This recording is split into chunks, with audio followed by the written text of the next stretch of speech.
queridos, a paz do Senhor, sejam bem-vindos ao quadro EBD em 20 minutos, com o pastor Hildo Moreno. Este domingo estudaremos a lição 1, cujo título é O Homem, Corpo, Alma e Espírito. O texto áureo encontra-se em 1 Tessalonicenses, capítulo 5, versículo 23, que nos diz assim: E o mesmo Deus de paz vos santifique em tudo, e todo o vosso espírito e alma e corpo sejam plenamente conservados irrepreensíveis para a vinda de nosso Senhor Jesus Cristo. A verdade prática nos informa: Deus nos fez corpo, alma e espírito para glorificá-lo eternamente com todo o nosso ser.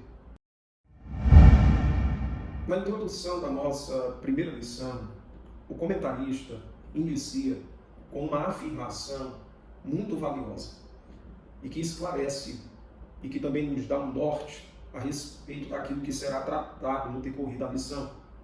No primeiro parágrafo da introdução, ele se expressa da seguinte forma: Deus criou o homem de forma especial, com um propósito especial, como um ato de coroamento da sua criação. E fez isso de maneira sublime e distinta em relação a todos os demais seres viventes.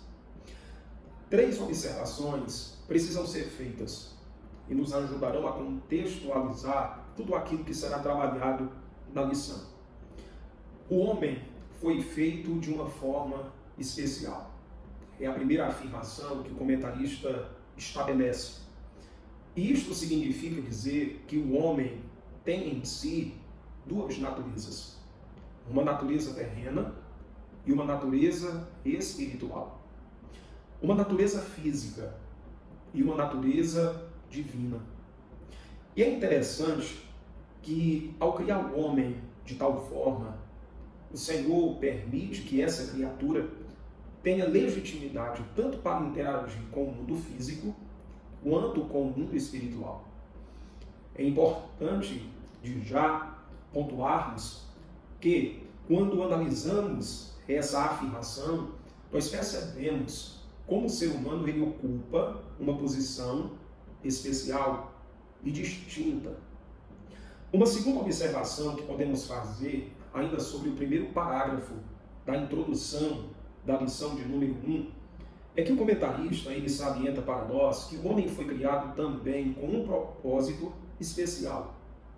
E isto, queridos, nos leva a uma pergunta: o homem foi criado com qual propósito? Seria o de adorar a Deus?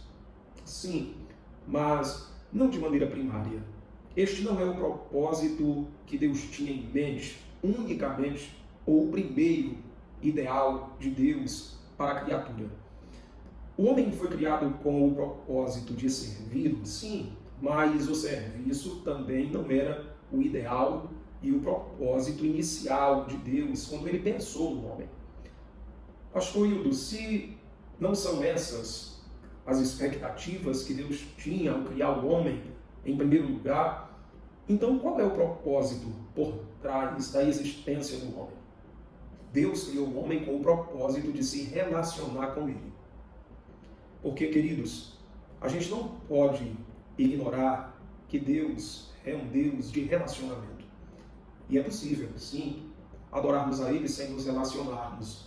Mas essa adoração não será verdadeira, não será sincera e muito menos aceita por Ele. Podemos servir ao Senhor igualmente, sem se relacionar com Ele. Entretanto, acontecerá conosco aquilo que Jesus pontuou, que naquele dia muitos chegarão a Ele e dirão: Mas, Senhor, em Teu nome nós expulsamos demônios, curamos enfermos, realizamos proezas. E o Senhor Jesus destacou que naquele momento Ele dirá: Apartai-vos de mim, porque eu não os conheço. Então é possível tanto adorar a Deus quanto servi-lo sem se relacionar com Ele. Todavia, é importante que não esqueçamos que serviço e adoração não substituem relacionamento. E Deus criou o homem para se relacionar com Ele. E percebemos isso quando folheamos as páginas das Escrituras e vemos o Senhor se revelando ao homem, se aproximando do homem interagindo com o homem a tal ponto de possibilitar ao ser humano essa experiência de relacionamento. O comentarista ele ainda faz uma terceira observação, ainda do primeiro parágrafo da introdução, e que é importante que eu e você entendamos o que é que ele quer que eu e você levemos em consideração. Ele diz que ele nos fez, o Senhor, ele nos criou, o Senhor, de uma maneira distinta das demais criaturas ou seres viventes. E, queridos, aonde reside essa distinção? Aonde é que está esse contraste entre nós, seres humanos, e as demais criaturas provenientes da sabedoria divina? Quando olhamos para Gênesis, capítulo 1, versículo 26 e 27, a Bíblia emprega ao homem uma designação que não vemos sendo empregada a nenhuma outra criatura, seja celestial, seja animal. Nós não vemos nenhuma criatura recebendo essa qualificação ou tendo associada a si esse predicativo. O homem foi criado à imagem e semelhança de Deus. Nisso é que encontramos a essência do contraste que há entre o homem e as demais criaturas que foram criadas pelo Senhor. E é interessante quando a gente analisa isso, porque somos conduzidos a um dos salmos mais belos, compostos, Salmo 8, a partir do verso 3 até o verso 9, que diz assim: quando contemplo os teus céus, obra dos teus dedos, a lua e as estrelas que ali firmaste, pergunto, que é o homem? Para que com ele te importes? E o filho do homem? Para que com ele te preocupes? Tu o fizeste um pouco menor do que os seres celestiais, e o coroaste de glória e de honra. Tu o fizeste dominar as obras das tuas mãos, sob os seus pés tudo puseste. Todos os rebanhos e manadas, e até os animais selvagens, as aves do céu, os peixes do mar, e tudo que percorre as veredas dos mares. Senhor, Senhor nosso, como é majestoso o teu nome em toda a terra. O título do tópico 1 da nossa lição é a tricotomia humana. Aqui, o comentarista ele coloca em relevo o termo tricotomia. A palavra tricotomia se refere àquilo que caracteriza a essência do homem. O homem é um ser tricotômico. Em outras palavras, significa dizer que ele é composto, que ele é integrado por três partes, que são interligadas e que uma beneficia a outra, e que a ausência de uma prejudica todo o conjunto que dá origem à experiência do homem. Olha que interessante. Quando a gente olha para a Escritura, quer seja no Antigo Testamento ou lá no Novo Testamento, a Bíblia sempre se reportou ao homem em termos de espírito, alma e corpo. Portanto, quando a gente fala sobre a tricotomia, a realidade por trás desse termo não é uma realidade elaborada posteriormente, é uma realidade que sempre esteve presente nas Escrituras e no decorrer da construção do conhecimento do homem sobre si mesmo, a partir da revelação bíblica. É interessante nós destacarmos que o Espírito é aquele que entende, aquele que compreende. Quando olhamos para a alma, ela é aquela que sente, aquela que promove sensações, emoções, nela reside as volições, as vontades.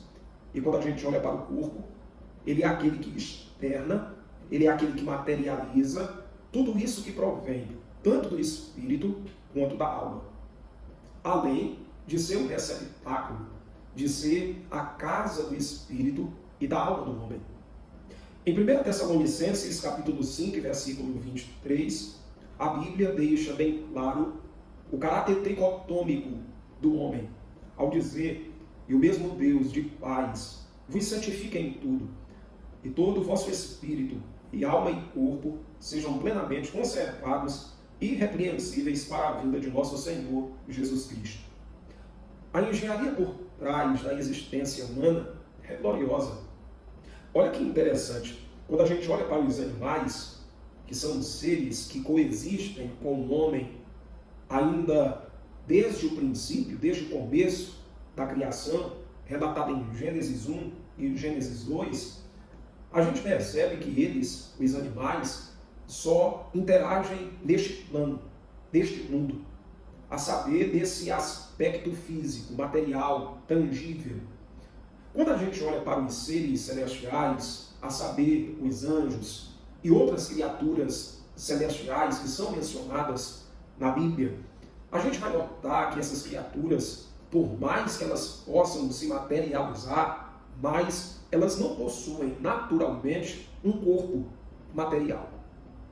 Contudo, quando olhamos para o homem, quando paramos para refletir sobre nós mesmos e a engenharia por trás da nossa existência, nós percebemos o quanto esse projeto ele é um projeto inovador, porque nenhuma criatura antes teve uma dupla natureza que a possibilitasse interagir com dois mundos de maneira legal, tá? De maneira legal, como o homem.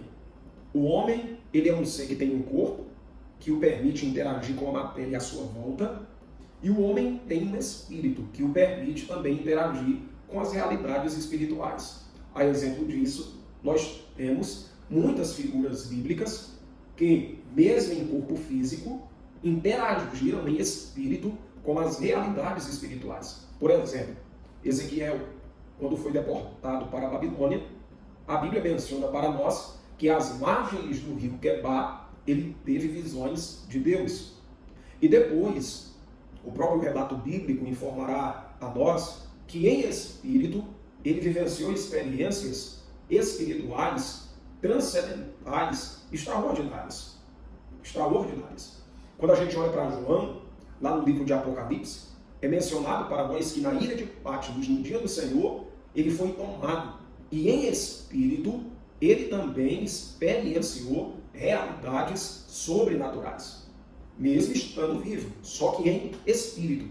Porque o homem é um ser tanto material, físico, palpável, quanto é um ser espiritual.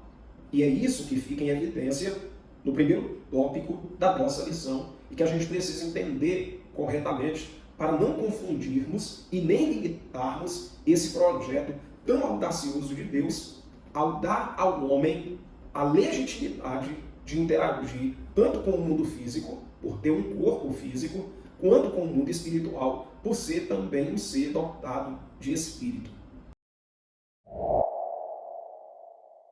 No tópico 2, nós temos como título a distinção entre alma e espírito. E aqui, queridos, é necessário nós fazermos uma observação importante. O homem é um ser tricotômico, ele possui corpo, ele possui alma e possui espírito. Na linguagem da Bíblia, ele possui espírito, ele possui uma alma e ele possui um corpo. Desses três elementos que unidos originam toda a experiência de existência humana, dois deles são imateriais, ou seja, não podem ser vistos pelo olho humano. Eu me refiro tanto à alma quanto ao espírito.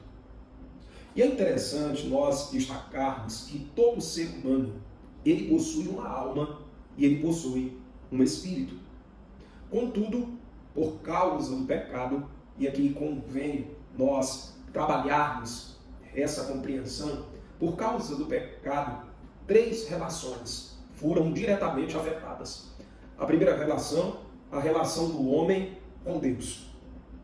A segunda relação, a relação do homem com o meio à sua volta. E aí entra a relação do homem com o seu próximo, a relação do homem com a natureza, a relação do homem com os animais, a relação do homem com a terra. Terceira relação que foi afetada diretamente pelo pecado e que nós, infelizmente, não temos a capacidade de mensurar os prejuízos e os danos presentes nessa relação que foi afetada. É a relação conosco mesmo. Quando o homem pecou, a partir desse momento, ele já passou a ter uma séria dificuldade de administrar a si próprio. Houve um desajuste na sua essência, no seu eixo existencial. E é interessante nós destacarmos isso, porque nós mesmos não nos compreendemos como deveríamos nos compreender. E isso se dá porque a partir da experiência do pecado, o homem ele foi internamente afetado. E é curioso a gente lembrar de uma indagação do salmista que ele faz a si mesmo. Ele diz assim: por que te perturbas dentro de mim, ó minha alma? Ele dialoga com ele mesmo, evidenciando assim que, embora servindo a Deus, a sua alma não estava sob a sombra benéfica desse relacionamento, a ponto de, mesmo caminhando com Deus, ele passar por angústias, por situações desconcertantes no tocante à sua alma, que se amargurava, que se afligia, que se entristecia. E ainda assim é conosco. Quando analisamos essa questão do relacionamento do homem com ele mesmo, nós não sabemos precisar, nós não sabemos distinguir quando é que termina a expressão da alma e quando é que se inicia a expressão do nosso espírito, e vice-versa. Quando é que termina a expressão do nosso espírito e quando é que se inicia a expressão da nossa alma. Nós temos uma dificuldade muito grande de nos compreendermos e de gerirmos aquilo que somos, tanto em aspectos que são verificáveis por aqueles que nos cercam, quanto em aspectos internos, aspectos interiores, aspectos íntimos. E é por isso que o salmista ele fez a seguinte oração: Senhor, sonda-me e vê se há em mim algum caminho mau. Porque possa ser que a partir da minha análise alguma coisa passe despercebida. Porque eu não sei o que se passa dentro de mim. Olha que interessante. É interessante e necessário que eu e você tenhamos em mente que, por sermos um ser tricotômico, dotados de corpo, alma e espírito, quem deve estar no topo dessa hierarquia, na cadeia de comando, é o espírito. O espírito ele não pode ser governado pela alma, o espírito ele não pode ser sujeito ao corpo, o espírito ele deve estar no centro de comando. Por quê? Porque a própria palavra do Senhor em Provérbios, capítulo 20 e versículo 27, diz que o espírito do homem é a lâmpada do Senhor.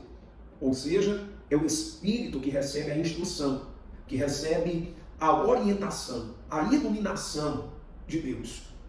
E essa iluminação, sendo recebida pelo Espírito, o credencia como a parte elementar do homem que deve estar ali, na frente, conduzindo todo o restante da casa. No tópico de número 3, nós teremos como título a interação das três dimensões. Neste tópico, o comentarista ele realçará para nós a ligação que há entre corpo, alma e espírito. Uma ligação tão sensível, uma ligação tão indissolúvel, que aquilo que acontece com o espírito afeta a alma. Aquilo que afeta a alma, por sua vez, afetará também o corpo.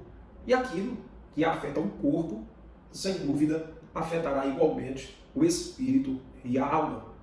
E isso, queridos, é uma realidade tão absoluta, é uma realidade tão incontestável, que em Provérbios, no capítulo 17 e versículo 22, a Bíblia diz assim: o coração alegre serve de bom remédio, mas o espírito abatido virá a secar os ossos. Olha como o autor bíblico ele coloca para nós essa relação entre o homem interior e o homem exterior. Ele fala que um coração, ou seja, uma alma saudável, ela serve de bom remédio. Ou seja, ela beneficia o homem no seu aspecto exterior.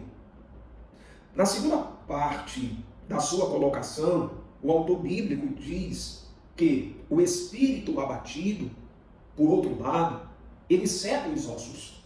Uma pessoa angustiada, ela perde as forças. Nela não há disposição.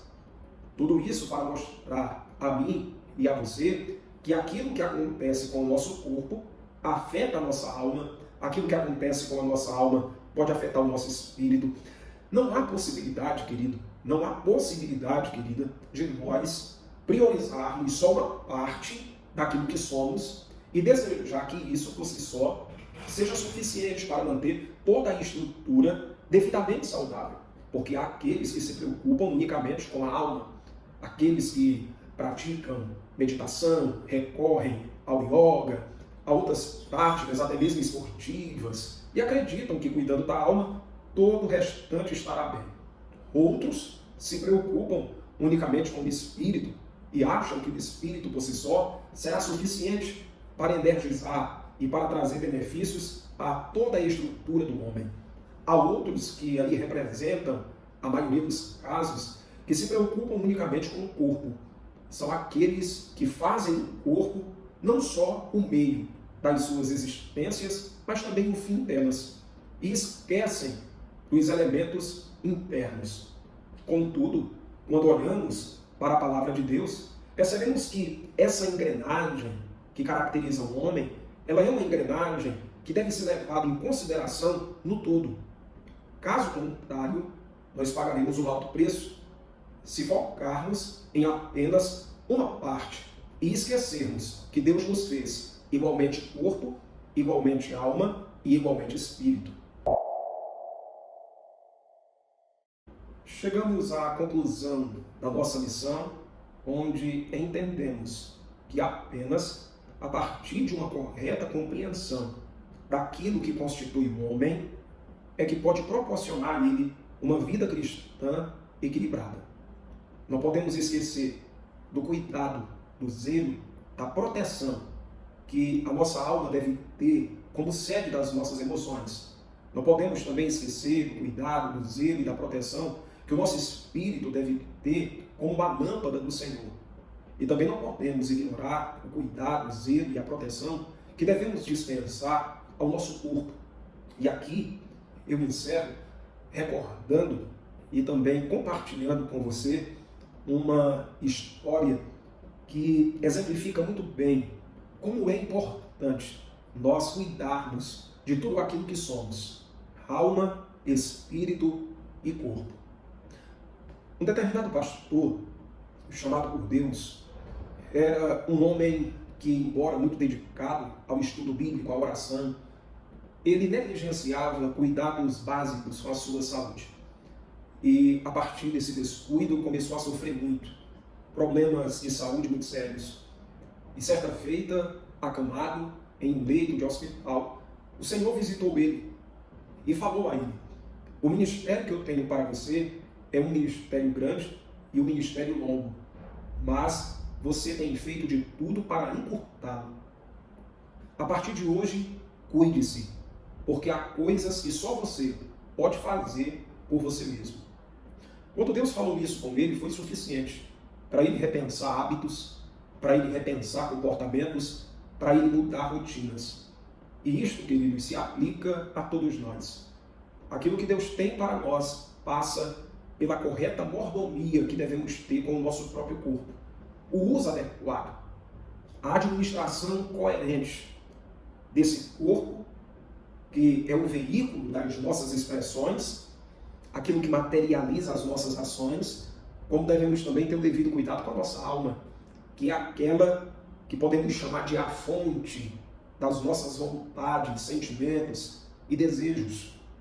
E também devemos cuidar do nosso espírito, que é aquele que recebe de Deus a vida e que essa vida perpassa, é transmitida para todo o restante dos elementos que caracterizam a nossa natureza. Que Deus nos abençoe, pense nisso, nos encontramos na próxima lição.